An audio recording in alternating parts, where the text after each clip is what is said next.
ትላንት በሱስ ህይወት ለነበረው ታዳጊው ሰይፉ ይህ የዛሬው ሽልማት ህልም ነው። ስለዚህ ለዚህ ላበቃኝ እግዚአብሔር ክብር ምስጋና ይሁን። በድጋሚ የኔ ቆንጆ በድጋሚ እወድሻለሁ። እድሜ ከጤና ይስጥሽ። በድጋሚ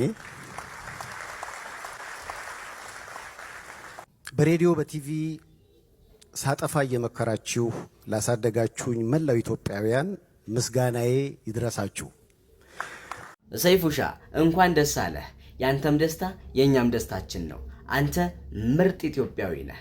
ሽልማቱም መሸለም ለሚገባው ሰው ነው ትክክለኛ የደረሰውና እናመሰግናለን ሸላሚዎች።